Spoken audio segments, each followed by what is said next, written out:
अज़ीम हस्बुनल्लाहु व निअमल वकील निअमल मौला व निअमन नसीर। बिस्मिल्लाहिर रहमानिर रहीम। अल्हम्दुलिल्लाहिल्लज़ी ला यब्लुगु मिदहतहुल क़ाइलून वला युहसी नअमाहुल आद्दून वला युअद्दी हक़्क़हुल मुज्तहिदून। फ़तरल ख़लाइक़ा बिक़ुदरतिही व नशरर रियाहा बिरहमतिही वत्तदा बिस्सुखूर मैदान अर्ज़िही। वस्सलातु वस्सलामु अला सय्यदना व मौलाना हबीब क़ुलूबिना व तबीब नुफूसिना बिल क़ासिमिल मुस्तफ़ा मुहम्मद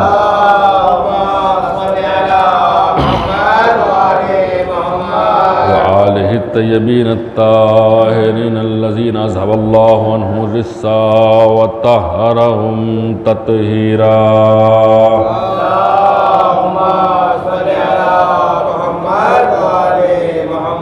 वलअनतुद्दाइमतु अला आदाइहिम अजमईन मिन यौमिना हाज़ा इला क़ियाम यौमिद्दीन। अम्मा बाद फ़क़द क़ाल अल्लाहु तबारक व तआला फ़ी किताबिहिल मुबीन व हुवा अस्दक़ुस सादिक़ीन व क़ौलुहुल हक़्क़। बिस्मिल्लाहिर रहमानिर रहीम। अम्मन युजीबुल मुज़्तर्रा इज़ा दअाहु व यक्शिफुस सू। सल्लल्लाहु अलैहि मोहम्मद व अलैहि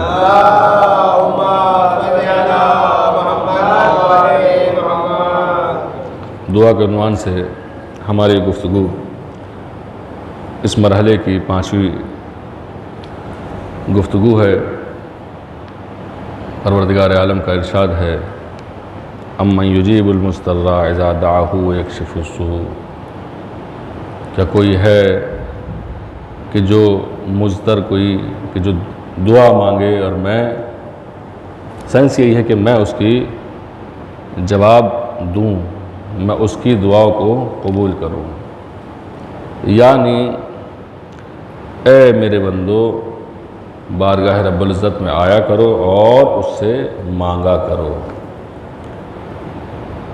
उसकी बारगाह में आओ और उससे मांगो।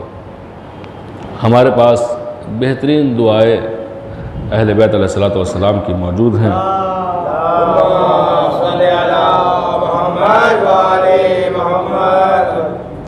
जिनमें से हम लोग दुआए कुमैल और शरह दुआए कुमैल के बारे में बात कर रहे हैं। कल हमने जिन चीज़ों का ज़िक्र किया वो हमने पढ़ा, अल्लाहुम्मा ग़फ़िर लिया ज़ुनूबल्लती तहत कुल ऐसम। परवरदिगारा मेरे उन गुनाहों को मुआफ़ कर दे कि जिनके ज़रिए से वो पर्दे चाक हो जाते हैं, कि जिनसे हमारे गुनाह एक दूसरे पर आश्कार हो जाते हैं। ये पहला जुमला दुआ कुमैल में जब 6 तरह के गुनाह गिनवाए गए, उनमें से पहला किस्म ये बयान हुई कि कुछ गुनाह ऐसे हैं कि जिनके करने से इंसान के गुनाह आपस में एक दूसरे के ऊपर आश्कार हो जाते हैं। आप जानते हैं कि इंसान की आदत है, फितरत इंसान है, गुनाह करता ही रहता है। 1000 दफ़ा तौबा करता है, फिर गुनाह करता है, तौबा करता है, फिर गुनाह करता है। अक्सर ये होता है कि गुनाह करता है, तौबा कर लेता है, कभी किसी को मालूम भी नहीं होता। सारी ज़िंदगी इसी तरीक़े से गुज़र जाती है, लेकिन उसका गुनाह किसी को मालूम नहीं होता। अब इस बीच में अगर जो है उसने खुदा से तौबा कर ली तो उसका और खुदा का मामला था, उसने मुआफ़ कर दिया, इंशाअल्लाह के माफ़ कर दिया जाएगा। लेकिन अगर इंसान 10 आदमियों को गवाह बनाकर सबके बीच में गुनाह करने वाला है। यानी अगर उसके गुनाह दूसरों को भी मालूम हो तो जिसके गवाह मौजूद हैं, ये जान लीजिए कि उसके लिए ज़रा सी मुश्किल ज़्यादा हुआ करती है। कल जिन गुनाहों का हमने ज़िक्र किया कि जिनके ज़रिए से हमारे गुनाह दूसरों तक पहुंच जाते हैं, फैल जाते हैं, उनमें पहला गुनाह है नफ्स मोहतरम का कत्ल करना। किसी भी इंसान को, कुरान करीम की आयत है, परवरदिगार आलम इरशाद फरमाता है, मन क़तल नफ्सन बिग़ैर नफ्सिन, जिसने एक नफ्स को कत्ल किया, कअन्नमा क़तल अन्नास जमीआ, जिसने किसी एक इंसान को मारा गोया कि उसने पूरी इंसानियत को ख़त्म कर दिया। वमन अहयाहा, और जिसने किसी एक इंसान को ज़िंदगी दी। देखिए, मैं और आप खुदा तो नहीं है जो किसी को ज़िंदगी दे दे। यहाँ क्या मतलब है? मसलन उसकी एक छोटी सी मिसाल आप कहिए कि कहाँ से लेके आए हैं, ब्लड डोनेट है, खून देना। आपने देखा कि एक शख्स था कि अगर खून ना दिया गया इसको तो या इसकी ज़िंदगी बेहद सख्त हो जाएगी या ये मर जाएगा। मेरे ऊपर, आपके ऊपर वाजिब है कि हम उसकी जान को बचाएं। और परवरदिगार क्या कह रहा है? जिसने एक इंसान की जान को बचाई, एक इंसान की जान को बचाया, कअन्नमा अहयन्नास जमीआ, बिस्ल ऐसा है कि जैसे सारी दुनिया के इंसानों को उसने ज़िंदगी दी। सल्लल्लाहु अलैहि वसल्लम।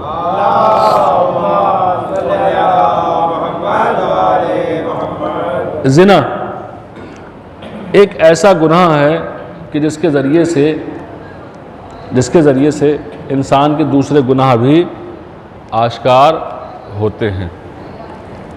इसके ज़रिए से इंसान के दूसरे गुनाह भी आश्कार होते हैं। एक शख्स के बारे में किताब मनाज़िलुल आखिरा में एक शख्स के बारे में बयान हुआ। बेहद गुनाहगार आदमी था, जानी इंसान था। थोड़ी सी मिसाल हटके है लेकिन बहुत मुफीद है। जानी इंसान था।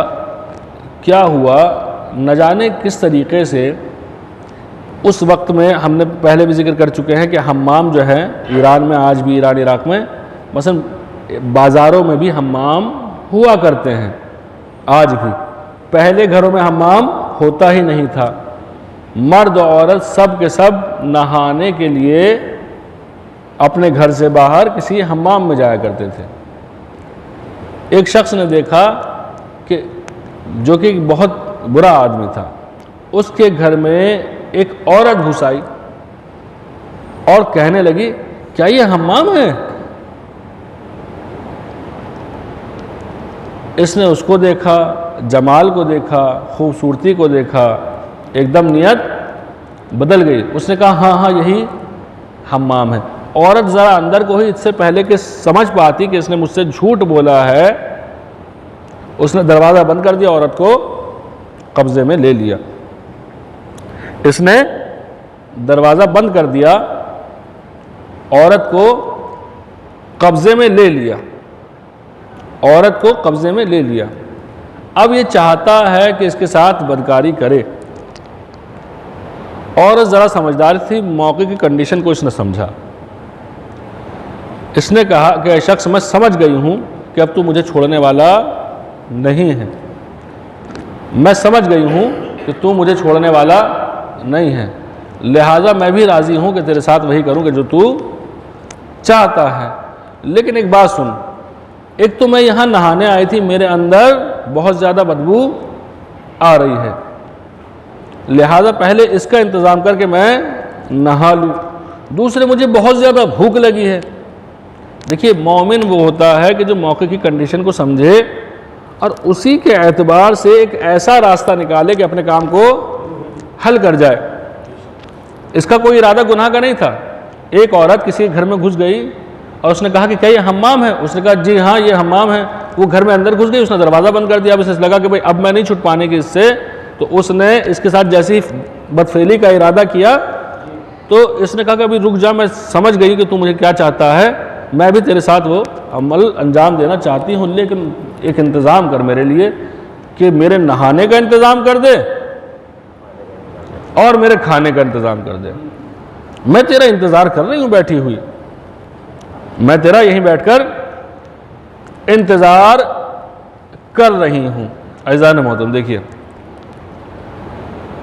मोमिन वो होता है जो रास्तों को समझता हो कि कहाँ से कैसे निकला जाता है। मैं बैठी हुई तेरा इंतज़ार कर रही हूँ, ठीक है। इसने इसे इस तरीके से कहा कि गुनाहगार धोखे में आ गया मोमिन के। ये धोखा नहीं होता। यहाँ कहते हैं कि वह अपनी चालें चलते हैं, हम अपनी तदबीरें करते हैं। वह मकरू मकर अल्लाह, ये जो काफिरीन है, जो मुशरिकीन हैं, ये मकर करते हैं, धोखा करते हैं, बल्कि हम अपनी चाल चला करते हैं ताकि इनके मकर से हम बच जाएं। इसने ये चाल चली कि इसे धोखे में, इसे अपनी चाल में ले लिया। इसे यकीन हो गया कि हाँ ऐसा ही है जैसा कि इसने कहा। अब इधर दरवाजे से ये निकला और इधर दरवाजे से ये निकल गई। कितने अच्छे तरीके से बच गई। अब हमारा शाहिद मिसाल क्या था? ये शख्स जब बूढ़ा हो गया, ये शख्स जब बूढ़ा हो गया, मौत इसके नजदीक आई और इससे कहा जाने लगा कि कलमा पढ़ लीजिए, कहिए ला इलाहा इल्लल्लाह मोहम्मद रसूलुल्लाह। इससे कहा कि कलमा पढ़ लीजिए। सारी ज़िंदगी से मलाल रह गया कि हाय वो औरत मेरे हाथ से निकल गई, अस्तगफिरुल्लाह रब्बी व अतूबु इलैह, हाय वो मेरे दाम से छुटके चली गई, शिकार चला गया। ऐसे सारी ज़िंदगी मलाल रहा, हत्ता है कि बूढ़ा हो गया, अब कोई सकत नहीं बची, कोई ताकत नहीं बची। उसके बाद में भी ये शख्स कह ये रहा है कि जब इससे कहा जा रहा है कलमा पढ़िए, अल्लाह का नाम लेके आइए, रसूलुल्लाह का नाम ज़बान पे लेके आइए, तो कह रहा है वो शेर, एक शेर उसने अरबी ज़बान में पढ़ा कि ए काश वो औरत मेरे हाथ से निकल ना जाती, ए काश वो औरत मेरे हाथ से निकल ना जाती, ए काश मेरे औरत हाथ से निकल ना जाती। ये होता है हाल। मरने को पड़ा है, याद उस जवानी की आ रही, उस गुनाह की याद आ रही है। और यही सबब हुआ कि सारा वाकया जो कि बैकग्राउंड था, सारा वाकया, लोग, किसी ने पूछा कि भाई ये क्या था, ये जो कलमे के बदले ये शेर पढ़ रहा है। कहा कि इसकी ज़िंदगी में एक ऐसा वाकया भी हुआ था कि जिसका नतीजा यह है, जिना का सिर्फ इरादा था, इसका जिना का सिर्फ इरादा था इसका, लेकिन उस इरादे ने ही इसको इस हाल में पहुंचाया। बैठ जाना। उसके इस इरादे ने ही इसे ऐसा रुसवा किया कि कई सौ साल बाद एक आलिम भी उसके वाक़े को नकल करता है और हम यहाँ बैठे हुए उसके वाक़े से इबरत हासिल करते हैं। गुनाह कबीरा में,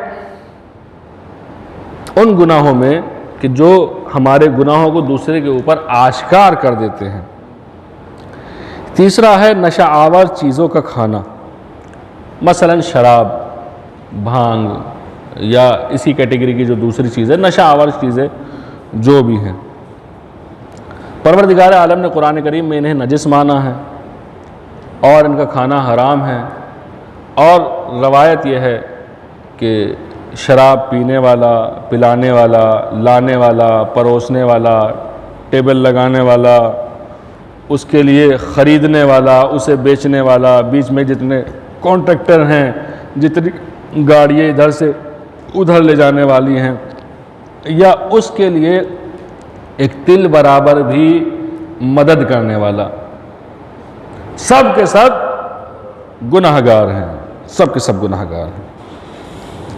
आक़ वालिदैन होना, आक़ वालिदैन होना ये ऐसा गुनाह है, ये ऐसा गुनाह है कि ये भी इंसान को गुनाहों के, दूसरे गुनाहों के ज़रिए से रुसवा करा देता है। बहुत पुरानी बात नहीं है, एक साहब ने मुझसे इस वाक़े को नकल किया, मैं आपसे नकल कर रहा हूँ। शायद पहले भी नकल किया हो, पिछली बार नहीं, पहले यहाँ नकल नहीं किया, और बहुत जगह मैंने इस वाक़े को नकल किया कि एक साहब थे, उनकी अपने बेटे से लड़ाई हुई, उनकी अपने बेटे से लड़ाई हुई। नतीजा ये हुआ कि इतनी बदतमीज़ियाँ दोनों तरफ से हुई। देखिए, एक हाथ से ताली नहीं बजा करती। अगर आप देख रहे हैं कि औलाद हमारी इस लायक नहीं है, तो भाई वहाँ जाके रुक जाओ कि जहाँ और आगे जितना झेल चुके हो झेल चुके, इसके आगे तुम भी ना बढ़ो, उनसे उम्मीद ना रखो और पीछे हो जाओ। उम्मीद सिर्फ खुदा से होती है, खुदा के अलावा किसी की ज़ात से आप उम्मीद ना रखें कि मेरे लिए करेंगे। किसी की ज़ात से आप उम्मीद ना रखें, हत्ता के औलाद आपके सामने शाहिद होंगे, आप मिसालें होंगी आपके सामने। हाल ये हुआ कि लड़ते लड़ते बाप बेटे ने एक दूसरे को गालियां देनी शुरू कर दी।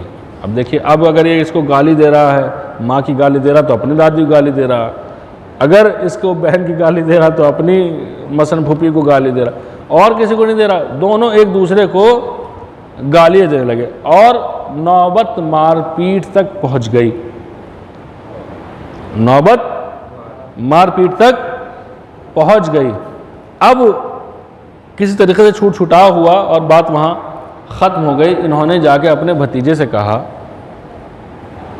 अरे नाम नहीं लेता, कभी कोई आप में से जानने वाला हो, यहाँ का नहीं है खैर, कहने लगे, अरे मीसम देखना वो क्या हाल है, मेरी औलाद मुझे मार रही है, मेरी औलाद मुझे गालियाँ बक रही है। तो कहने लगे कि चाचा इसमें कौन सी भी नई बात है, 20 साल पहले का याद करो, तुमने अगर अपने बाप को गालियाँ ना दी होती तो शायद आज, भाई अगर आप वालिदैन को गाली दे रहे हैं तो बिल्कुल आग हो चुके हैं आप, इसमें कोई अलग से यानी डॉक्यूमेंट्स नहीं आने वाले इसके अलग से। ये डॉक्यूमेंट यही है आपके लिए कि आपने जब वालिदैन से बदतमीज़ी की, क्योंकि कुरान हमसे कह रहा है कि माँ बाप के साथ उफ भी न करना, माँ बाप के साथ उफ भी ना करना, उनसे एक लफ्ज़ भी ना बोलना। और आपकी हद यह है कि आप जनाब गाली और बदतमीज़ियों के ऊपर तुले हुए हैं। तो ये जान लीजिए, वो गुनाह के जो आपके, अब देखिए किस तरीके से इनका गुनाह आश्कार हुआ। किताब से मुझे वाक़या नहीं मिला, मेरे ख़ुद जहन में था कि किस तरीके से इनका गुनाह आश्कार हुआ कि ये इन्होंने अब से 20 साल पहले, मसलन 50 साल पहले, मर गए वो शख्स, ये साहब मर गए अभी पिछले साल में, ये 50 साल पहले, 20 साल पहले, 30 साल पहले इन्होंने अपने बाप के साथ में वो बदतमीज़ी की थी। नतीजे में इनकी औलाद ने से बदतमीज़ी की और लोग इनकी मिसाल दूसरों से बयान कर रहे हैं, कैसे इनके गुनाह आश्कार किए जा रहे हैं। जंग से भागना, अब देखिए भागने वालों की बात मैं नहीं करता, आप सब जानते हैं, उनके नाम पे उन पे लानत भेजते हुए एक सलवात पढ़े।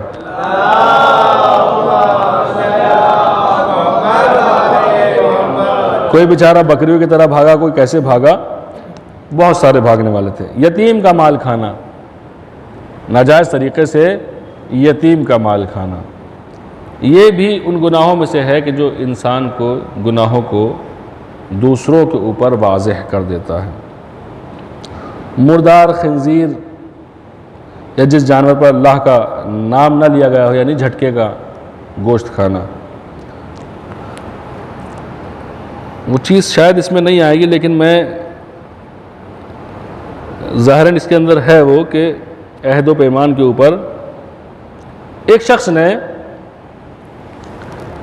ने एक ऐसी जगह फंस गया कि न जाने उसे क्या हुआ, उसने कसम खाई, अहद किया परवरदिगार आलम से, अहद किया उसने परवरदिगार आलम से कि मैं आज के बाद ज़िंदगी में कभी हाथी नहीं खाऊंगा। तो लोग कहने लगे, तुमने कौन सा तीर मार लिया, हाथी तो कोई खाता भी नहीं है, हाथी तो कोई खाता ही नहीं है, कोई खाने की चीज़ ही नहीं है, हाथी कौन खाता है।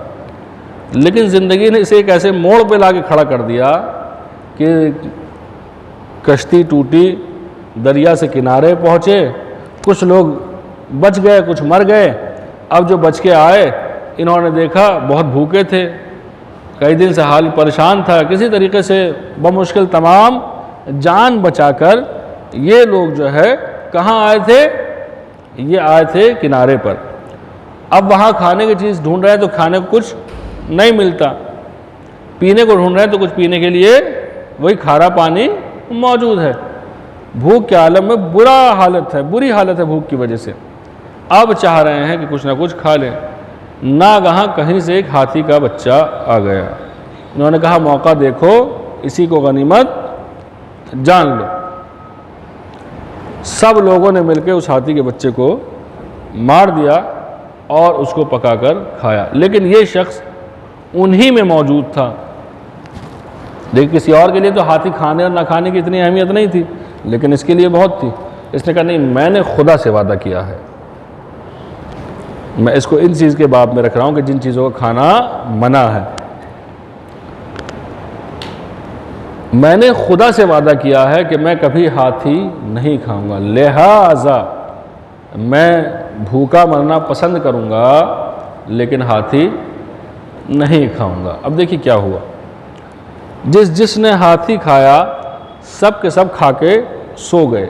ये भी किसी तरीके से फूल पत्ती है, क्या खाया इसने हमें नहीं पता, ये भी वहीं पड़ के सो गया।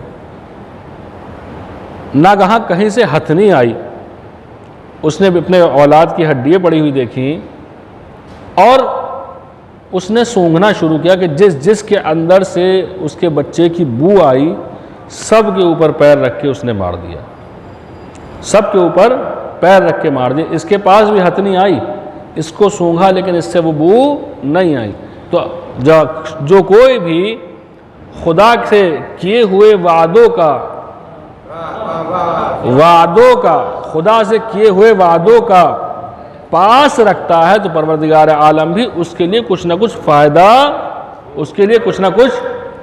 फ़ायदा ज़रूर रखता है। एक सलवात मोहम्मद वाले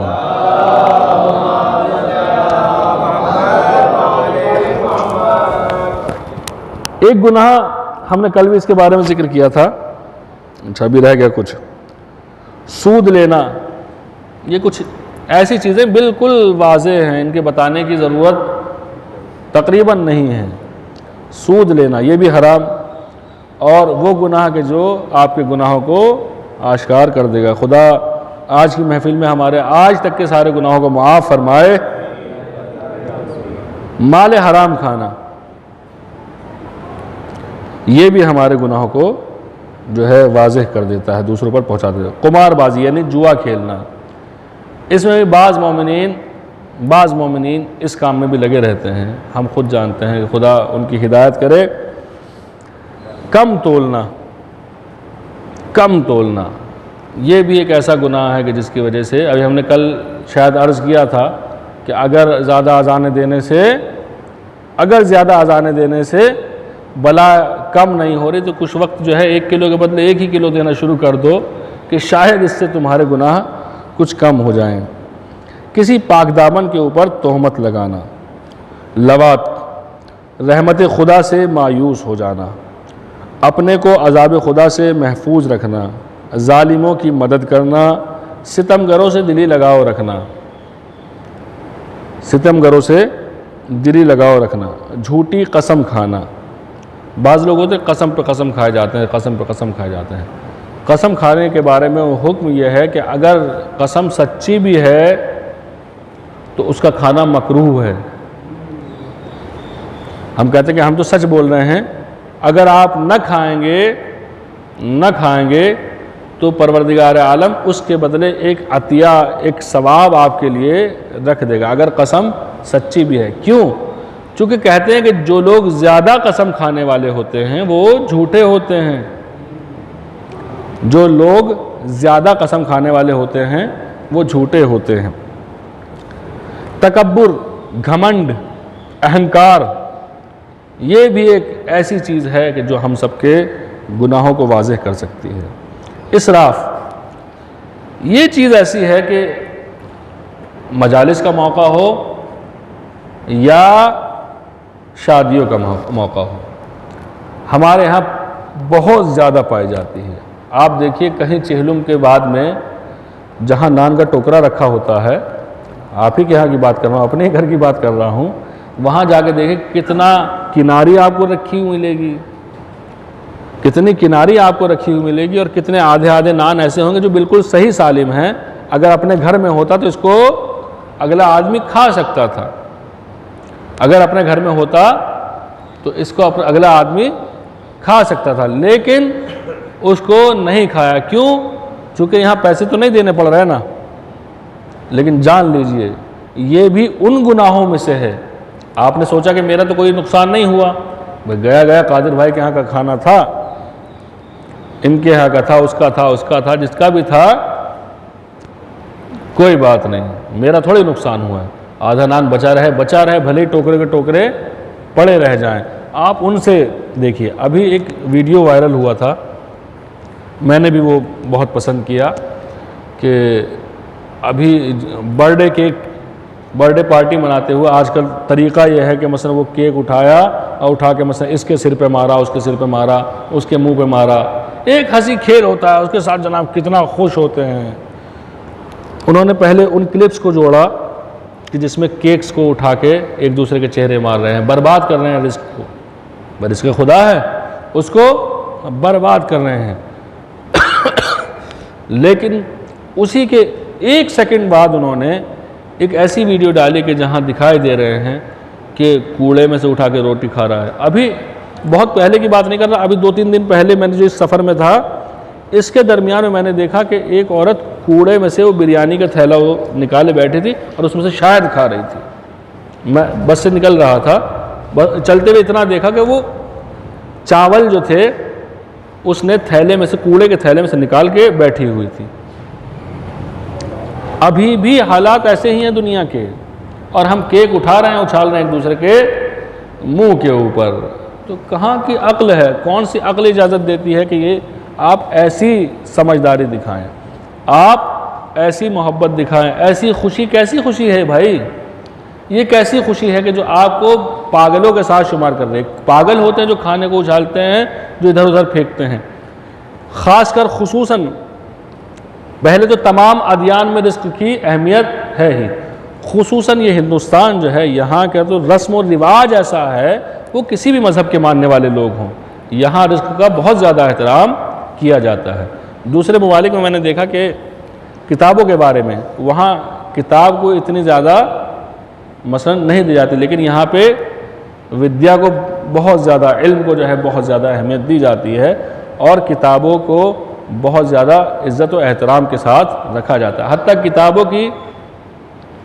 किताबों के बंडल्स को भी यहाँ पर ज़मीन पर रखने को लोग पसंद नहीं करते, वलाओ के मजबूरन रखें, लेकिन उनको फिर भी ज़मीन के ऊपर रखने को पसंद नहीं करते। अब ऐसे हालात में, ऐसे लोगों के बीच में रहते हुए भी आप न जाने कहाँ के रहने वाले हैं, कहाँ के सोचने वाले हैं कि आप रोटी को उठा रहे हैं और एक दूसरे के सिर पे मार रहे हैं, मुंह पे मार रहे हैं। इंशाअल्लाह के परवरदिगार आलम हमें इस गुनाह से महफूज रखे जो कि इसराफ है, और ये ऐसा गुनाह है कि अकेला खुद गुनाह नहीं है, दूसरे गुनाहों को भी हमारे आश्कार कर देता है। इसके बाद है तवज़ीर, उसके बाद है फजूल खर्ची करना, इसके बाद है खयानत करना।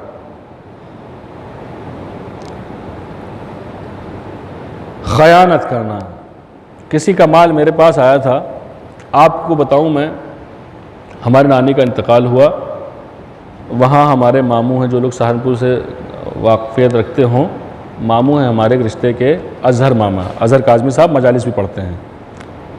अज़हर काज़मी साहब ने उनकी नानी के इंतकाल से एक शब पहले मुझसे कहा कि बेटा कल को मुझे अलीगढ़ जाना है बेटी को लेकर, और मुमकिन है कि मैं वहाँ गया हुआ हूँ और खुदा न खास्ता यहाँ कोई बात हो, तो देखो तुम्हारी नानी ने मुझे अमानतन 4-5 हज़ार रुपये थे कुछ, ये वो नोट मुझे दिए थे, और ये तुम रख लो कि खुदा न खास्ता कोई मौका हो तो उनके इसी चीज़ के लिए रखे हुए थे।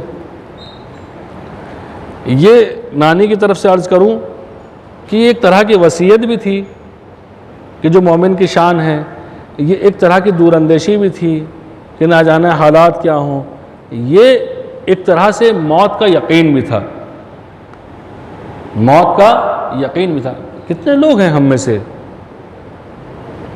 कितने लोग हैं हम में से कि जो इस तरीके से, चूँकि सिर्फ नमाज रोज़ा करना ही सब कुछ नहीं है कि हम नमाजी हैं यही सब कुछ नहीं है, बल्कि हमारा जो दुनियावी अमल है वो इस तरीके से दिखाई देना चाहिए कि गोया उससे मालूम हो कि हाँ हमें मौत का यकीन है, उससे मालूम हो कि हमें मौत का यकीन है। अमीरुल मोमिनीन अली इब्न अबी तालिब अलैहिस्सलातु वस्सलाम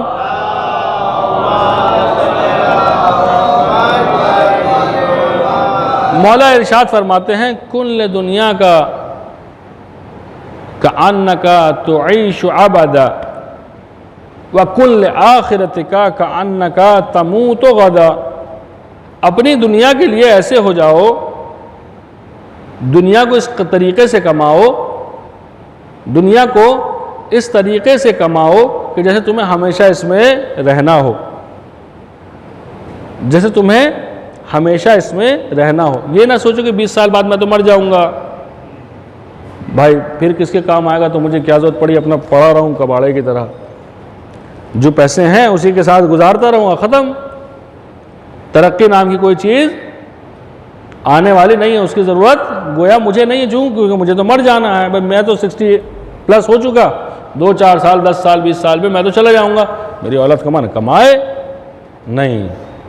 अहले बैत ये कह रहे हैं, अली ये कह रहे हैं कि कुल्ल दुनिया का अन्नका तुईशु अबदा, ऐसे ज़िंदगी गुजारो जैसे हमेशा इसमें रहना हो, ऐसी दुनिया के लिए हो जाओ, इस तरीके से कमाओ। साथ में शर्त रख देते हैं, वह कुल्ल आखिरत का, आखिरत आपके जहन में, कुल्ल आखिरत का अन्नका तमूतु गदा, ये सोच लो कि शायद तुम्हें कल मर जाना है, उसका इंतज़ाम आज रखो, अपने वाजिबात अदा करो, किसी का माल तुम्हारी गर्दन पे ना हो, किसी का कोई हक तुम्हारी गर्दन पे ना हो। अपने उखरवी उमूर के लिए इस कदर जल्दी करो, इस कदर जल्दी करो, इस कदर जल्दी करो कि पता नहीं अगली नमाज का वक्त आएगा नहीं आएगा कि जो पिछली छुट्टी हुई मैं कल की नमाज पढ़ लूँ। होता है ना कि नहीं भाई, मसम मगरिब में आ गया कि किसी वजह से ज़ोहरैन नहीं पढ़ी थी, मगरिब में गया कि नहीं अभी नहीं, सुबह को पढ़ लूँगा। भाई किसने आपसे कह दिया आप सुबह को उठेंगे? किसी का कन्फर्म है कि सुबह को उठेगा? किसी का कन्फर्म नहीं है। वो 6 महीने का बच्चा हो, 2-4 दिन का बच्चा हो, या वो 100 साल का बूढ़ा हो, किसी का कुछ यकीनी नहीं है कि वो कल उठेगा। लिहाजा ज़रूरी यह है कि अपने हिसाब किताब को पक्का रखे। तो अमानत की बात हम कर रहे थे कि अजहर काज़मी साहब ने, मामून है हमारे रिश्ते के, मुझे वो नोट दिए जनाब, और उन्होंने एक बात जो देखिए सबको याद रखने वाली है, अमानतदारी किसे कहते हैं अमानतदारी। आप बोले कि बेटा ये नोट चूँकि अमानत के थे, लिहाजा मैंने इन्हें जो उल्टा लगा हुआ था वो उल्टा ही लगा हुआ है, जो सीधा लगा हुआ था वो सीधा ही लगा हुआ, मैंने इनको इतना भी सही नहीं किया। जबकि मेरी आदत यह है कि कभी मैं नोट उल्टे नहीं रखता, मेरी आदत यह है कभी नोट उल्टे नहीं रखता, लेकिन चूंकि ये अमानत थी, अमानत में मैंने इतना भी हाथ नहीं लगाया।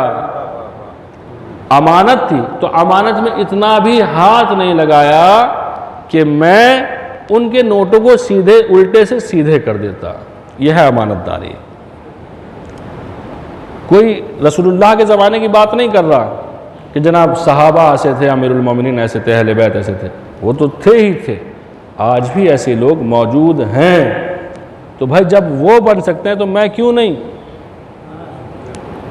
जब वो बन सकते हैं तो मैं क्यों नहीं। क्योंकि हमारा सबसे, एक आम इंसान ऐसा ही है, कोशिश ये करता है, हमने देखा बहुत दफ़ा कि अगर किसी ने किसी के पास अमानत रखवा दी, बल्कि मशहूर ये है कि अपनी जो काम की पूंजी हो कभी किसी के हाथ में नहीं देनी चाहिए, क्योंकि दुनिया जानती है अगर आपने किसी के हाथ में दे दी तो यकीन जानिए आप बैठे रह जाएंगे, पैसा आपके हाथ में आने वाला नहीं है। वो चाहे 200 रुपये हों, या 2000 हो या 10 लाख हो, काम की पूंजी किसी के हाथ में नहीं देनी चाहिए। क्यों? पता है ये दुनिया जो है अमीन है ही नहीं। सादिक व अमीन रसूलुल्लाह थे, उसके बाद में अब किसी के ऊपर भी भरोसा करना बेहद मुश्किल है। तो हमने अर्ज़ किया कि वो गुनाह कि जिसके ज़रिए से 25वां गुनाह, जिसके ज़रिए से हमारे गुनाह आश्कार हो जाते हैं, वो है खयानत करना, हज को सुबुक समझना। सालों हो गए, लाखों रुपया अकाउंट में पड़ा हुआ है, तबीयत भी ठीक है, सेहत भी है, कोई ऐसी अटक भी नहीं है, ये कहना कि ज़रा बेटे की शादी कर दें उसके बाद जाएंगे। बेटे की शादी के लिए 5 लाख रुपए की आपको ज़रूरत नहीं है इस्लामी नुक्ते निगाह से। बेटी की शादी के लिए 10 लाख की आपको ऐसी ज़रूरत नहीं है। और वो खुदा के जिसने ये दिया है वो आगे भी देगा भाई। उसने, आपने कब देखा कि कोई हाजी फ़कीर हो गया? मैं मजलिस के बाद भी अगर आप में से कोई बतलाना चाहे मुझे कि हाँ हमने देखा था कि एक आदमी था वो हज पे गया और हज पे जाने की वजह से उसके हालात ज़रा नासाजगार हो गए। आप बुजुर्गान मेरे सामने बैठे हैं, मेरे वालिद की उम्र के आप लोग बैठे हैं यहाँ पर, मेरे छोटे भाइयों से नहीं कहूँगा, लेकिन आप मुझे ये बता दीजिए कि क्या आपने किसी एक आदमी को ऐसे को जानते हैं जो हाजी जी कहलाने के बाद में फ़कीर हो गया हो या उसके हालात पहले से बदतर हो? नहीं, हज वो चीज़ है कि इंसान के रिज़्क़ में ज़्यादती ही करता है। इधर हज इधर ज़ियारत। मालूम नहीं परसों हमने वो रवायत नहीं यहाँ नहीं पढ़ी, एक सलावत का सहारा दीजिए।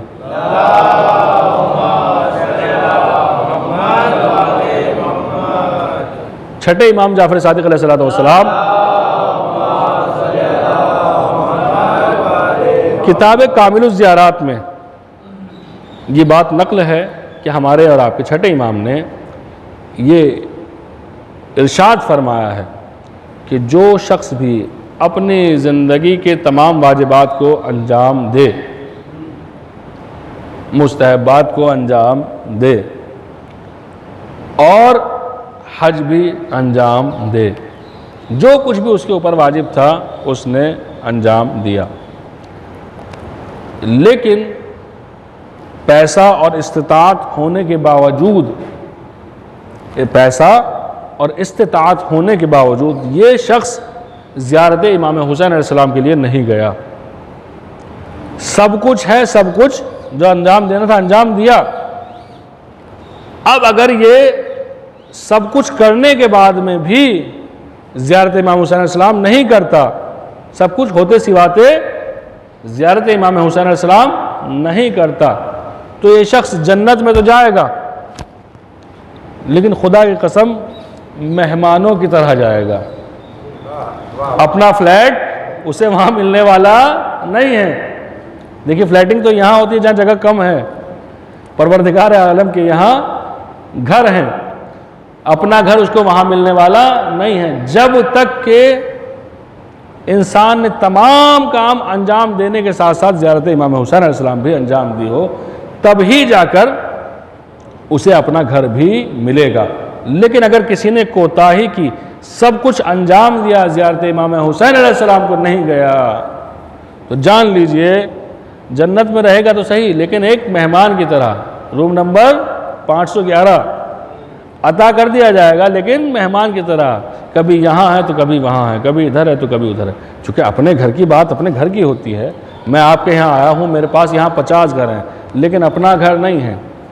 लिहाजा जैसे आप अपने घर रह सकता हूँ, आपके घर में कभी नहीं रह सकता। तो आप जान लीजिए वहाँ मोमिन परेशान फिरेगा कि भाई तूने जब सब कुछ कर लिया था, तेरे पास सब कुछ था, तो क्यों तूने ज़ियारत इमाम हुसैन अलैहिस्सलाम को नहीं गया।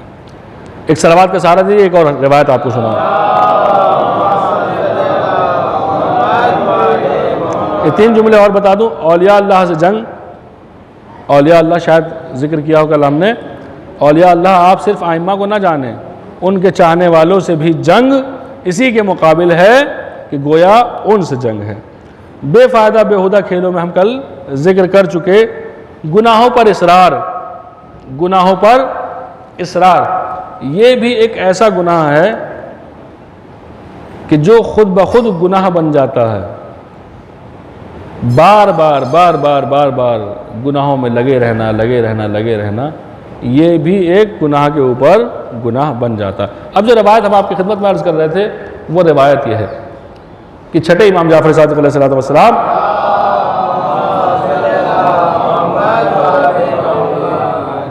मौला के पास एक सहाबी आया, पूछा कि ये बतलाओ क्या तुम रोज़ाना इमाम हुसैन की ज़ियारत को जाते हो? कहने लगा मौला कहाँ हम यहाँ मदीने में, मसलन कहाँ हम यहाँ इतनी दूर, और कहाँ करबला, अल्लाह हम तो नहीं जा सकते। अच्छा हफ्ते भर में जाते हो क्या? मौला हफ्ते भर में भी नहीं जा पाते हम तो। कहा अच्छा ये बताओ कि महीने में एक बार जाते हो? कहा मौला माफ़ कीजिएगा, पॉसिबल नहीं है। कहा साल में जाते हो? कहा मौला अफसोस, माजरत खा हूँ मौला, माफ़ कीजिएगा, मैं साल में भी नहीं पाता। इमाम ये फरमाते हैं, अगर देखिए बात उसी की है कि जिसके पास हो, जिसके पास नहीं उसके ऊपर बेचारे के ऊपर कुछ लागू नहीं होता, जब है ही नहीं, सिर्फ उसकी बात है जिसके पास हो।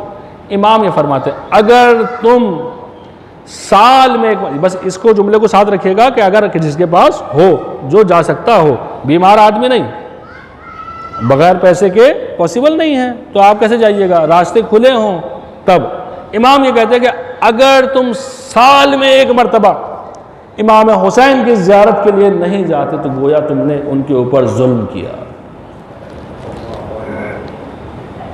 कितने लोग हैं हमारे भाई, आपको 4 करोड़ 5 करोड़ अरबाइन पे जो दिखाई देते हैं वही ज़्यादा दिखाई देते हैं। आप उनको शुमार कीजिए कि जिनके पास है और नहीं जाते।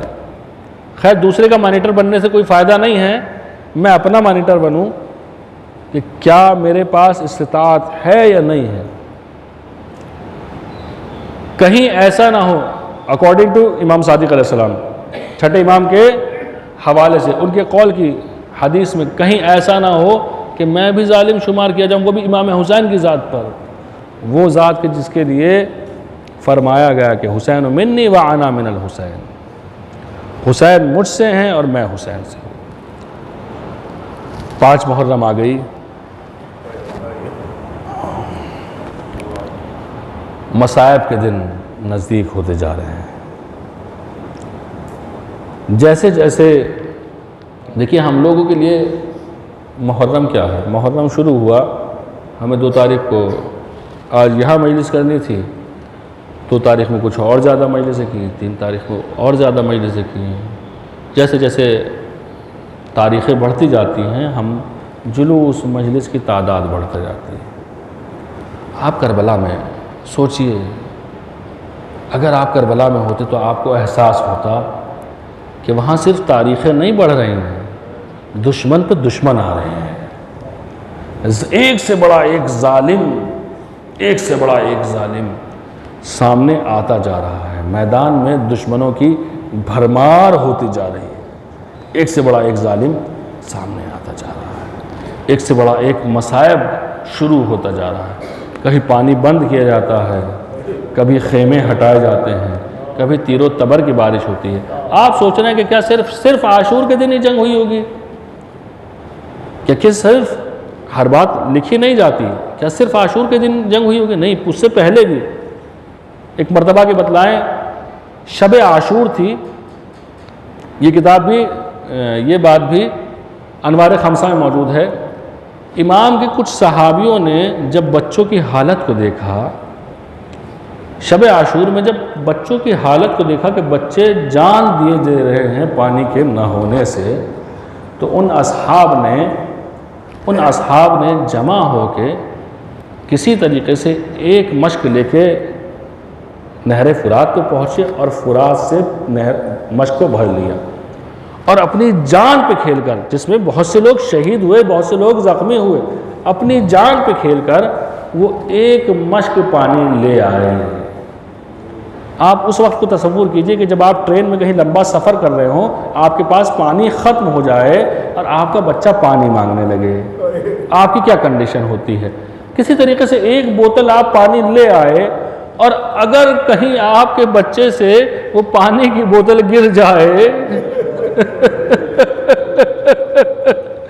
अजीजों यही हुआ, बच्चों को लाकर मश्क दी गई, बच्चों ने प्यार मोहब्बत से इस तरीके से मश्क के ऊपर पड़े, सारा पानी बह गया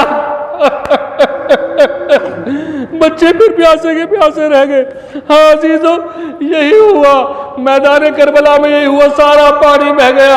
अब देखते क्या है, हाँ अजीजों शब आशूर है, शब आशूर है, एक एक औरत बच्चों को संभाल रही है, एक औरत है, एक बीबी है, बच्चों के हाथ सिर में हाथ डाले हुए हैं, बालों को संभाल रही है। कहती है बेटा मोहम्मद, कल जब मैदान में जाना तो अपने नाना की तरह, अपने दादा की तरह जंग करना। तुम खुद से मुंह से न कहना कि तुम हैदर कर्रार के नवासे हो, तुम खुद मुंह से न कहना कि तुम जाफर तैयार के पोते हो, बल्कि जब तुम मैदान करबला में जाओ तो जालिम खुद कहें कि देखो हैदर कर्रार जंग लड़ रहे हैं, जाफर तैयार जंग लड़ रहे हैं। हाँ अजीजों वक्त वो आया, करबला का दिन शुरू हुआ, रोज़े आशूर शुरू हुआ, एक एक करके कत्ल के होने के लिए जा रहे हैं। जब औन मोहम्मद की बारी आती है, औन मोहम्मद चाचा मामू से इजाज़त लेना चाहते हैं। देखिए मामू है अपनी बाज मौके पर अपनी औलाद से ज़्यादा, बल्कि फूफी जनाब ज़ैनब जैसी शख्सियत का बेटे हैं, जनाब ज़ैनब जैसी बहन की औलाद है। अब ज़ैनब से हुसैन की कितनी मोहब्बत थी, जितनी ज़ैनब को हुसैन से मोहब्बत थी, यही तकाजा है कि हुसैन को उससे ज़्यादा कहीं उनकी औलाद से मोहब्बत हो। देखिए दुनिया का तरीक़ा यह है कि भांजों के ऊपर अपने आप को निसार कर देते हैं। हुसैन की मजलूमियत तो देखिए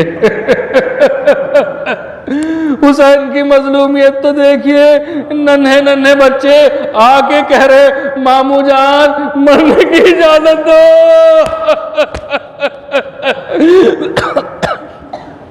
मामू जान मरने की इजाजत दो। धीरे धीरे अपनी बात को कहता चलूंगा। हाँ अजीजों वक्त वो आया, ज़ैनब ने कहा मेरे बच्चों तुम मुझे बीवियों से शर्मिंदा कराओगे। कहने लगे अम्मा जान हम मामू के पास जाते हैं, मामू इजाजत नहीं देते। हाँ अजीजों इमाम हुसैन अलैहिस्सलाम की खिदमत में दोनों बच्चों को लेकर ज़ैनब पहुंची।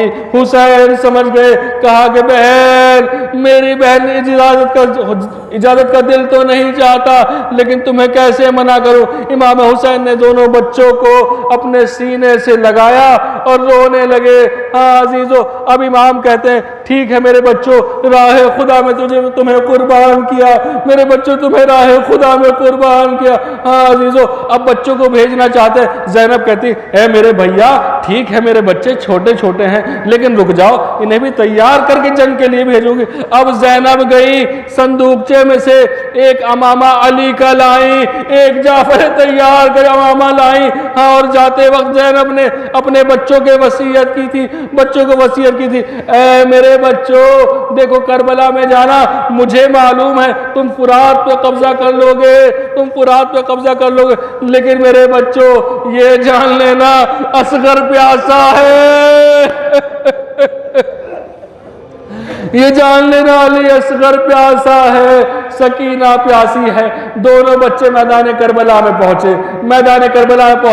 जंग लड़ी इस तरीके से पहुंचे कि उमर साद मलऊन तक पहुंचने लगे। उसने हुक्म दिया कि तमाम तर लोग चारों तरफ से घेर लो।